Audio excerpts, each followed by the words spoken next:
11장이죠.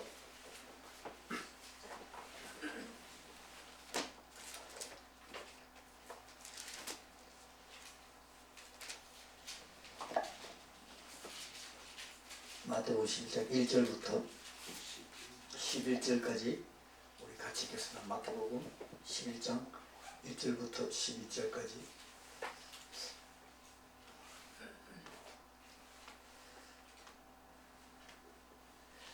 찾으시면 같이 읽겠습니다. 시작. 예수께서 12제자에게 명하시기를 마치시고 이에 저희 여러 동네에 가르치시며 전도하시려고 거기를 떠나가시니라. 요한이 옥에서 그리스도의 하신 일을 듣고 제자들을 보내어 예수께 여짜오되 오실 그이가 당신이 오니까 우리가 다른 일을 기다려오리이까. 예수께서 대답하여 가르치되 너희가 가서 듣고 보는 것을 요한에게 고하되 소경이 보며 안전뱅이가 걸으며 문둥이가 깨끗함을 받으며 귀머거리가 들으며 죽은 자가 살아나며 가난한 자에게 복음이 전파된다 하라. 누구든지 나를 인하여 실족하지 아니하는 자는 복이 있도다 하시니라. 저희가 떠남에 예수께서 무리에게 요한에 대하여 말씀하시되 너희가 무엇을 버리고 광야에 나갔더냐? 바람에 흔들리는 갈대냐? 그러면 너희가 무엇을 버리고 나갔더냐? 부드러운 옷 입은 사람이냐? 부드러운 옷을 입은 자들은 왕궁에 있느니라. 그러면 너희가 어찌하여 나갔더냐? 선지자를 보려더냐? 옳다. 내가 너에게 이르노니 선지자보다 나은 자니라. 기록된 바 보라, 내가 네 살을 내 앞에 보내노니 제가 네 길을 내 앞에 예비하리라 하신 것이 이 사람에 대한 말씀이라. 내가 진실로 너에게 이르노니 여자가 낳은 자 중에 세례요한보다 큰 이가 일어남이 없도다. 그러나 천국에서는 극히 작은 자라도 저보다 크니라. 아멘. 지난번에 제가 시간 주간에 말씀드렸습니다만 사실 우리 신앙생활은 어쩌면 긴 여정입니다. 결코 짧지 않은 여정이고, 이 참 힘든 것이 성경은 그러면 항상 깨어있으라고 우리가 얘기합니다. 항상 깨어있다는 게 참 정말 얼마나 어렵습니까? 제가 왜 이런 말씀드리냐 하면 우리 성경에 보면 요한이 참 위대한 인물입니다. 세례 요한도 그렇고 사도 요한도 그렇습니다. 어쩌면 구약을 이루는, 구약의 약속을 이루는 실천적인 사람들이 바로 세례 요한과 사도 요한입니다. 세례 요한이 참 믿음이 좋은 사람입니다. 예수님도 인정을 했지 않습니까? 그런데 오늘 본문에 보면 우리 11장 2절을 한번 읽어봅시다. 다시 3절을 한번 읽어봅시다. 3절 마태복음 11장 3절 같이 시작. 예수께 여짜오되 오실 그이가 당신 오니까 우리가 다른 일을 기다려오리이까. 이게 무슨 의미겠습니까? 조금 각색을 하면 정말 세례요한이 가만 생각해보니까 옥에서 감옥소에서 여기서 옥에서거든요. 이 옥이라는 환경이 중요합니다. 옥에서 가만 생각하니까 진짜 저 예수가 맞나, 저 가짜 아닌가, 이런 의심을 하게 됩니다. 이 사실입니다. 세례요한 같이 그런 믿음이 좋다고 인정하는 사람도 그런 의심을 갖는다면 하면 우리야 어쩌겠습니까? 그런데 지난번에 제가 말씀드렸습니다. 나는 아브라함 같은 믿음이 없으니까 나는 이삭을 못 바치겠습니다 하면 그게 용납이 되겠습니까?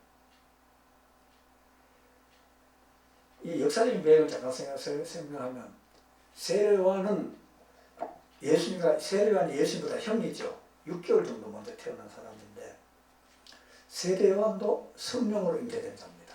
그죠? 세례요한의 엄마 아버지가 사가랴라는 당시의 대제사장입니다. 아비야 반열에 있는 대제사장인데 마침 그때 사가랴가 대제사장직을 담당할 때입니다. 그 엄마가 엘리사벳인데 2살 무자했어요. 자식이 없었어요. 근데 우리나라도 마찬가지입니다만 자식은 하나님의 축복이거든요. 근데 자식이 없다는 것은 뭔가 문제가 있다 이런 생각을 충분히 할 수가 있거든요. 그래서 사가랴와 엘리사벳은 사실 사가랴가 대제사장으로 살면서도 얼마나 참 좀 그런 마음이 있었겠어요. 그래서 성경에도 하나님이 나를 부끄럽게 않게 하기 위해서 자식을 줬다 이런 표현이 나오는데, 그래서 하나님 성령으로 요한을 하나님이 주셨습니다. 그리고 요한은 뱃속에서부터 하나님의 특명을 받고 태어난 사람이거든요. 바로 예수님보다 6개월 앞에 나가가지고 예수님이 가실 앞길을 예비했다는 얘기는 뭐 예수님 앞에 가는데 뭐 도로를 포장하고 길을 닦았다는 얘기가 아니라 예수님이 전날 복음의 핵심을 사실은 세례요한이 먼저 말을 했다는 것입니다. 그래서 광야에서 길이 나고 사막에서 샘이 솟고 굽은 길이 평탄해지고 이런 모든 것을 예수님이 하실 일을 세례요한이 복음의 핵심을 먼저 전한 사람입니다. 그것이 예수님의 길을 예비했다고 이사야 선지자는 얘기하고 있는데 그런 세례요한입니다. 그런데 왜 세례요한이 이쯤에서 정말 저 사람이 예수가 맞는지 의심을 갖게 되었겠습니까? 바로 그 환경 때문에 그렇거든요. 이사가 얘기했죠. 옥에서 세례요한이 그때 옥이 아니고 자유롭게 나와서 참 많은 사람에게 복음을 전파하고 막 이랬으면 절대 의심을 하지 않았을 것입니다. 우리가 마귀가 우리를 시험할 때는 우리 마음에 뭔가 불안하고 뭔가 일이 잘 안 되고 걱정이 생기고 이럴 때 사탄은 우리에게 다가오는 것입니다.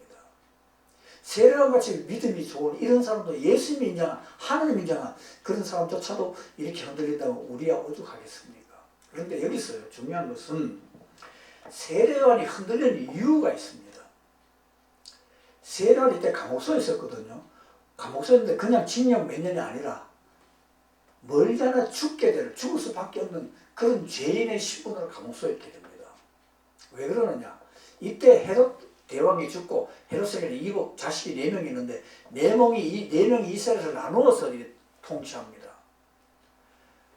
그래서 그 헤롯 분봉왕이 누구냐면 빌립이라는 배다른 이복 동생이 있어요. 여기 헤롯이 헤롯의 이복 동생이 빌립인데 빌립의 아내가 헤로디아라는 사람입니다. 근데 이 헤롯이 헤로디아와 결혼했거든요. 다시 말하면 자기 제수씨 동생이 아니니까 제수씨죠. 제수씨하고 결혼을 했어요. 남편도 있는데 그러니까 세례요한이 예수님 앞에서 복음을 전파하는 세례요한이 헤롯에 가가지고 왕에 가가지고 좀 각색하면 너 참 나쁜 놈이다. 너는 범죄인이다. 너는 죄인이다. 너는 강제를 저질렀다. 뭐 회개하라 이렇게 얘기하지 않았겠습니까? 이건 잘한 겁니까? 잘못한 겁니까? 잘한 거잖아요. 이 상을 받아 마땅한 점. 정말 죽음을 두려워하지 않고 그 당시에 왕에 가서 왕의 잘못을 지적할 수 있는 정도의 믿음을 가진 신앙을 가진 세례요한이었습니다. 그래서 헤롯이 그 세례요한을 잡아 옥에 가두었거든요. 이제 얼마 안 있으면 죽게 됩니다.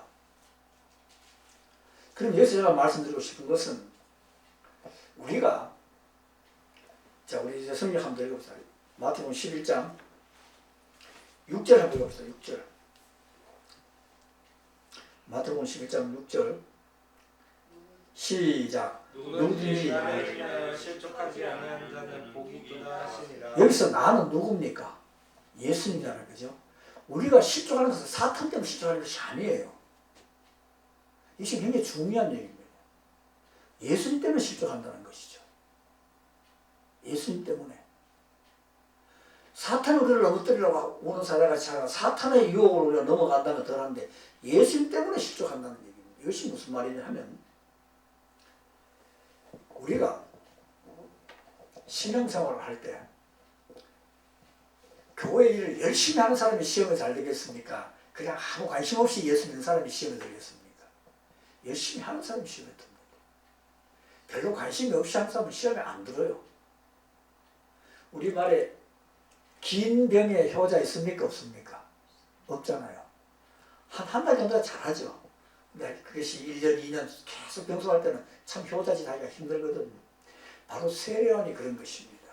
세례요한이 감옥소에 왜 갔습니까? 세례요한이 감옥소에 왜 갔습니까? 바로 예수님의 앞에서 참 복음을 선포하다가 감옥소 가게 됐다는 것입니다. 다시 말하면 세례요한이 자기가 죄를 지어가지고 감옥소 갔다면 세례요한은 자기 신세를 한탄을 하면서 예수를 의심하지 않습니다. 세례요한은 어느 행하다가 감옥소 갔거든요. 그러면 한번 생각해 봅시다. 세례요한이 자 우리 이 상황을 보자. 감옥소에 가서 왜? 복음을 전파하기 위해서.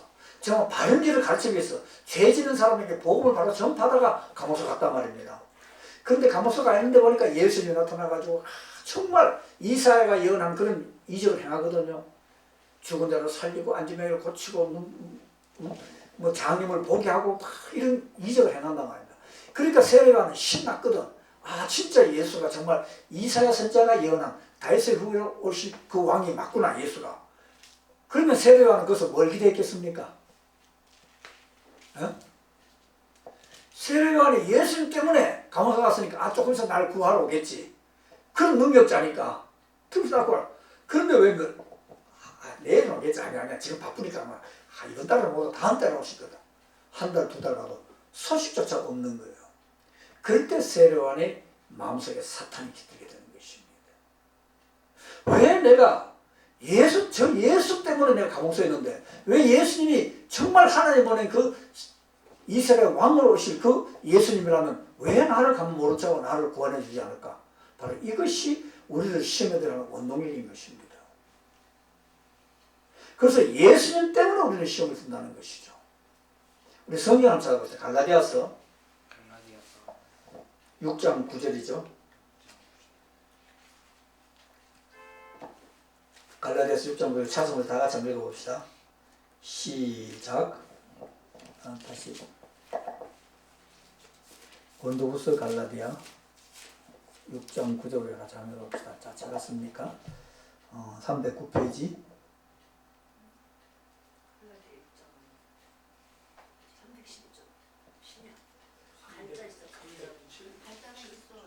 갈라디아 6장 9절 309페이지 9절 다 같이 읽어보자. 시작. 우리가 선을 행하되 낙심하지 말지니 피곤하지 아니하면 때가 이름에 거두리라. 여기서 우리가 선을 행하되 낙심하지 말라. 이 선은요 뭐 착한 행동이 아니라 바로 하나님의 뜻입니다. 하나님의 뜻을 이룰 때 낙심하지 말라는 거죠. 왜? 요한과 같이 요한이 하나님의 뜻을 이뤘잖아요. 그죠? 하나님의 뜻을 이루다가 낙심한 상태거든요. 낙심하자라. 왜? 때가 돼야 이룬다는 것이거든요. 근데 제가 전에 얘기했었다만 성경에는 참 정말 빈틈이 없는 것이 하나님이 우리의 기도를 응답하신다고 했습니까? 응답 안 했습니까? 한다고 했잖아요. 그죠? 근데 중요한 단서가 있어요. 뭐냐? 언제 응답하느냐? 그것은 누구 마음이라고 그랬습니까? 그건 하나님 마음이에요. 이게 문제라. 우리는 지금 내가 기도하면 바로 이루어지기를 원하는데 그때는 하나님 정하니까. 그래서 때가 이르러야 우리가 하나님부터 보상을 받는다는 얘기죠. 바로 이것이 문제라는 것입니다. 여러분 팔복 우리 다 알죠. 마태복음 5장 10절에 보면 어를 위하여 핍박을 받는 자는 복이 있나니 그 다음에 그 복이 뭡니까? 천국이 제 것이라 그랬거든요. 지금 세례요한은 어를 위하여 핍박을 받고 있습니다. 그죠? 근데 여기 성경에 마태복음에 나오는 팔복에 나오는 어를 위하여 핍박을 하는 복이 있나니 아파트가 너희 것이야. 이러면 참 좋겠는데 이 천국이 우리 것이래요. 그 천국은 언제 이루어집니까? 때가 이르러야 천국이 이루어지는데 그 때가 언제입니까? 모르잖아 우리는. 바로 이와 같이 우리가 선을 행하다가 주의를 열심히 하다가 우리는 시험에 듭니다. 왜? 우리가 바라는 그 복은 하나님 역사하신 복과 다를 수가 있다는 것입니다. 분명히 하나님 말씀하십니다. 어를 위하여 핍박을 하는 복이 있나니 천국이 너희 것이다. 이렇게 얘기하는데 우리는 사실 천국 복보다는 아파트 한 채 받는 복을 원할 수 있다는 것입니다. 그래서 세례 요한이 자기 제자들을 보내가지고 진짜 예수가 맞는지 가서 물어봐라. 그래서 제자 2명을 보냅니다. 보내니까 예수님이 그것을 알고 세례 요한의 제자들 앞에서 예수님 말씀하십니다. 마태복음 11장 4절. 마태복음 11장 4절 다 같이 한번 읽어봅시다. 시작. 예수께서 대답하여 가로되 너희가 가서 듣고 보는 것을 요한에게 구하라. 너희가 가서 듣고 보는 것을 구하라. 근데 예수님도 어쩌보면 참 좀 매정하신 분 같아요. 세례요한의 제자들이 왜 왔는지 예수님 모르겠습니까? 알잖아요. 세례는 아까도 말씀드렸습니다. 죄를 짓고 감옥 간 게 아니잖아요. 어를 위해서 예수님의 뜻을 전하기 위해서 복음을 전하다가 감옥으로 갔단 말입니다. 그러면 예수님이 세례요한의 제자들이 왜 왔지 목적을 하면 야 세례요한 가서 얘기해라. 세례요한 네가 지금 어려서 핍박을 받고 있다. 너의 이름은 생명책 기록됐고 내가 천국 가면 하나님 너에게 엄청난 상급으로 너를 갚아주실 것이다. 용기 내라. 뭐 이렇게 좀 전해라 하면 좋겠는데 너희가 가서 보고 들은 것을 그대로 전해라. 무엇을 봤습니까? 자, 무엇을 봤냐? 이것이 바로 이사야 43장에 나오는 말입니다. 소경이 보며 안전뱅이가 걸으며 묻는 자 깨끗함을 받으며 기머리가 들으며 죽은 자가 살아나며 가난한 자에게 복음이 전파된다. 요걸 보여줬거든요. 그럼 요걸 보고 제자들 세례하는데 가서 아 예수님 맞습니다. 왜? 요걸 요렇게 가르쳐주면 세례요한한테 혜택이 있습니까? 없습니까? 아무 혜택이 없어. 근데요 참 성경이 참 재미나는 표현이 좀 이상하죠. 세례요한은 이때 갇힌 자잖아. 그죠? 근데 이사야 44장에 우리 한번 찾아봅시다. 이사야 43장이죠. 이사야 43장 구약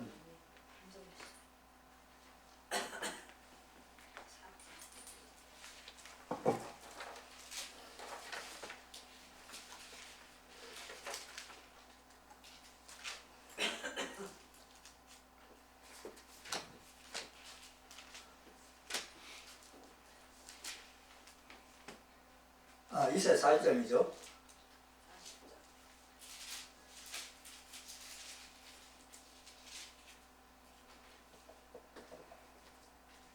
어, 3절부터 읽어봅시다. 3절부터 시작. 외치는 자의 소리여 가는데 너희는 광야에서 여호와의 길을 예비하리라.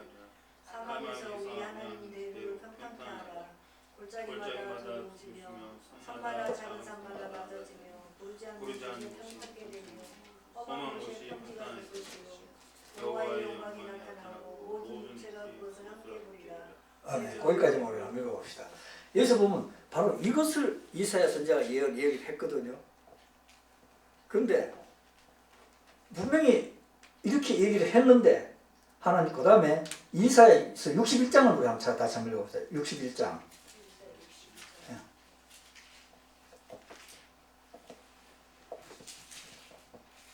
이사야 61장 1절부터 한번 읽어봅시다. 시작. 주 여호와여 신이 내게 임하셨으니 이는 여호와께서 내게 이름을 부으사 가난한 자에게 아름다운 소식을 전하게 하려 하심이라.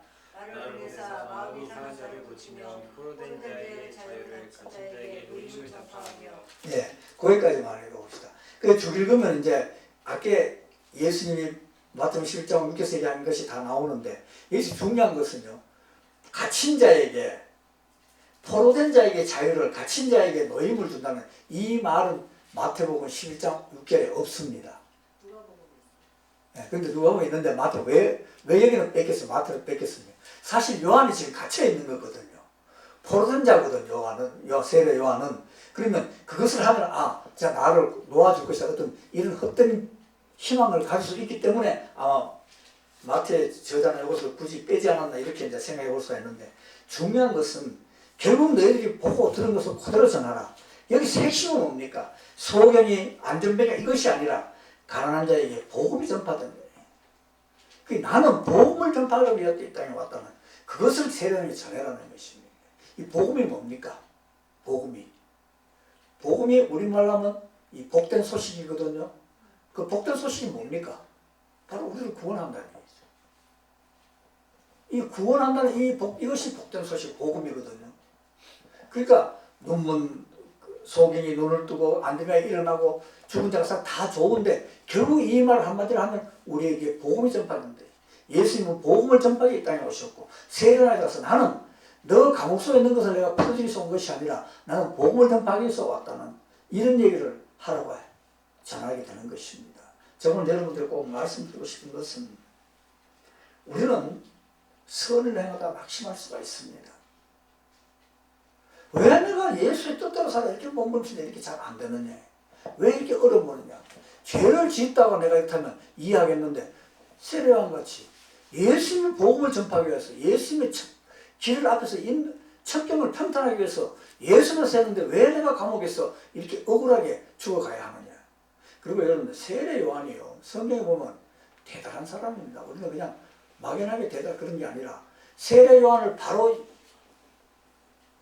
그 헤로디아라는 사람인데, 빌립의 아내가 헤로디아인데, 헤로디아가 바로 세례 추격할 때 헤롯이 못 죽입니다. 왜? 세례 요한의 명성이 너무나 많고 다른 자가 너무나 많기 때문에. 그리고 세례 요한 잘못이 없다는 걸 헤롯은 압니다. 그만큼 위대한 사람입니다. 그래서 오늘 우리는 예수님 우리에게 말하면 너희들이 왜 광야에 나갔더냐? 왜 광야에 나갔느냐? 너희들이 왜 예수를 믿느냐? 광야에 나갈 때 그들은 갈대를 보러 나가지 않았습니다. 그죠? 그때 요단강 광야에는 갈대가 지천으로 많았거든요. 갈대 보러 나가지 않았어요. 그러면 부드러운 옷, 좋은 옷, 정말 높은 관직에는 고관 대장들이 있는 그런 사람을 보러 갔느냐? 그것도 아니지 않습니까? 그럼 왜 광야에 나갔느냐는 거죠. 선지자를 찾으러 갔거든요. 그럼 선지자를 찾으러 간 그들의 목적이 진짜 맞다면 왜 예수를 발견하지 못했냐 이 말입니다.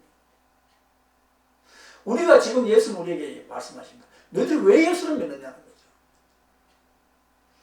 제가 죄송합니다만 어떤 목사도 이 강대상 설교할 때 여러분 정말 돈이 좋습니다.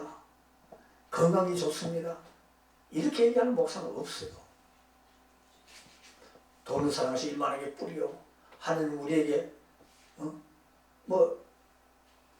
환경을 바뀌어주자고 이런 얘기를 다 합니다. 그러나 그것이 정말이라면 오늘 이스라엘 민족들이 바로 우리에게 지금 말씀 너희들이 왜 광야에 나갔느냐. 갈대 보러 나간 것도 아니고 부드러운 옷을 입은 사람도 보러 나간 것도 아니고 선지자를 보러 나갔다면 왜 예수님의 그 선지자 예수님의 성령을 발견하지 못했나 얘기입니다. 오병이어에 때도 똑같지 않습니까? 제가 오병이어를 통해서 예수님이 우리에게 하고자 하시는 말씀이 뭐라고 얘기했습니까? 바로 이집트에 숨겨진 표적을 보기를 원하는데 한 사람도 그것을 보지 못했다는 것입니다.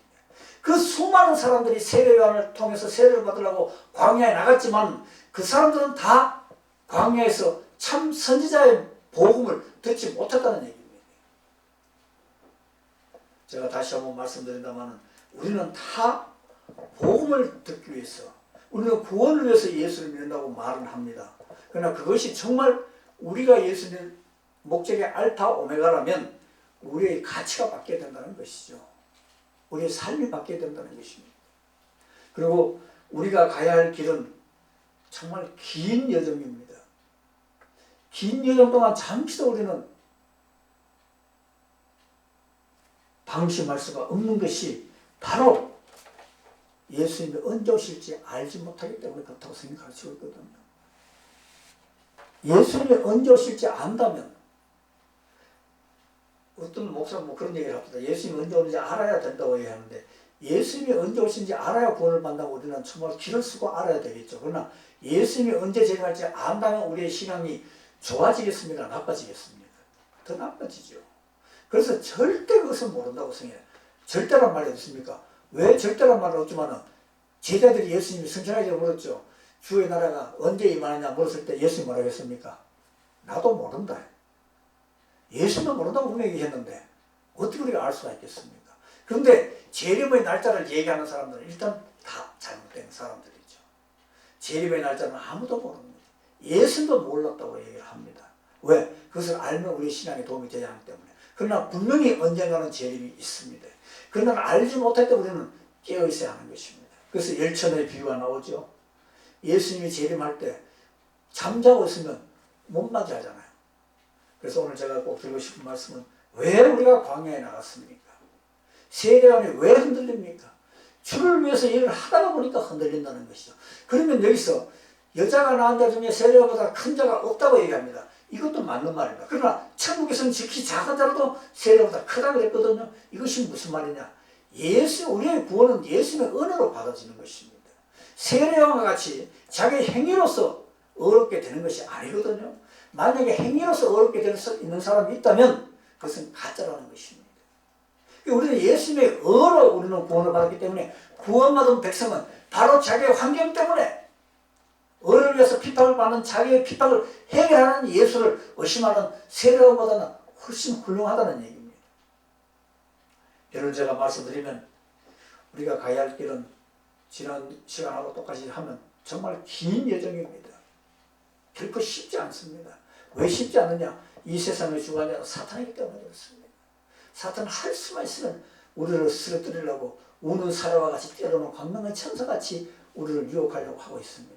이때 정말 세례와 같은 사람도 흔들리는데 우리가 정신을 바짝 안 차리면, 그런데 우리가 아무리 정신을 바짝 차려도 우리가 흔들릴 수밖에 없을 때 하나님은 성령을 통해서 우리를 인도하신다 그랬죠. 그런데 어떤 경우에 우리가 우리의 할 일은 우리가 최선을 다해서 할 때 우리의 부족함을 성령님이 채워주신다. 그래서 우리는 하나님의 뜻을 이룰 수가 있다는 것입니다. 우리가 정말 예수를 믿는 목적을 첫째 바로 깨달아야 되고, 그 목적을 바로 알았다면 그 목적이 이룰 수 있는 삶을 살아야 하는 것입니다. 그 삶을 살기는 정말 어렵습니다. 정말 힘듭니다. 그러나 예수님이 함께 하실 수 있기 때문에 우리는 그 길을 갈 수가 있는 것입니다. 세례와 같이 나의 환경 때문에 내가 의를 위해 핍박을 받는데 그 핍박을 해결하지 않는 예수님의 인하여 실족하지 않는 저와 여러분 되시기를 간절히 축원합니다. 정말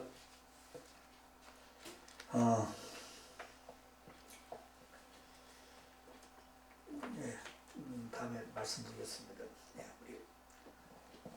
우리 하나님 앞에 헌금을 바친 분이 계신 우리 한번 기도하겠습니다. 하나님, 혹시 제가 선포한 말씀 중에 하나님의 뜻과 다른 것이 있다면 하나님 우리의 내리소리 지워주시고, 하나님의 뜻에 합당한 것이 있다면 정말 우리의 골수를 쪼여 역사하여 이 어려운 세상을 살아갈 때 그 말씀이 힘이 되어 끝까지 승리하는 삶을 사는 원동력이 되게 하여 주시옵소서. 오직 말씀만이 나의 삶의 이정표요, 말씀만이 나의 삶의 기준임을 깨닫고 이 성령의 말씀대로 살아가는 저희들의 삶이 되게 하여 주시옵소서. 예수님 오실 날 우리 알지 못하기 때문에 항상 깨어있게 하여 주시고, 정말 의를 위하여 핍박을 받되 끝까지 예수님 오실 그날까지 인내하는 저희들의 삶이 되게 하여 주시옵소서. 정말 참 어렵고 힘듭니다. 그러나 이 길만이 생명의 길이요, 이 길만이 영생의 길이기에 찬송함의 길을 가게 하여 주시옵소서. 하나님, 우리 이서지 형님 귀한 영을 하나님께 바쳤습니다. 하나님, 이 바치는 그 중심이 하나님 마음에 합하게 하여 주시고, 그 중심이 하나님 마음에 합할 때, 이 예물이 쓰일 때 하나님의 뜻이 이루어지게 하시고 하나님의 영광이 나타나게 하여 주시고 하나님 나라가 확장되는 놀라운 역사가 일어나게 하여 주시고, 우리 이 예물을 바친 그 형제님의 삶 속에서 예수님 함께 하여 주시어서 날마다 일용할 양식을 하나님부터 공급받는 바가 매일매일의 삶이 정말 하나님 주시는 평강을 누리는 살롬의 삶이 되게 하여 주시옵소서. 이 모든 말씀 예수님 이름으로 감사하며 기도드리옵나이다. 아멘. 우리 주기도문 하겠습니다. 하늘에 계신 우리 아버지여, 이름이 거룩히 여김을 받으시오며 나라의 임하옵시며 뜻이 하늘에서는 것 같이 땅에서 이루어지이다. 오늘 우리에게 일용할 양식을 주옵시고, 우리가 우리에게 죄진 자를 사준 것 같이 우리 죄를 사하여 주옵시고, 우리를 시험에 하지 마옵시고 다만 하게 쏘옵소서. 나라와 권세와 영광이 아버지께 영원히 있사옵나이다. 아멘.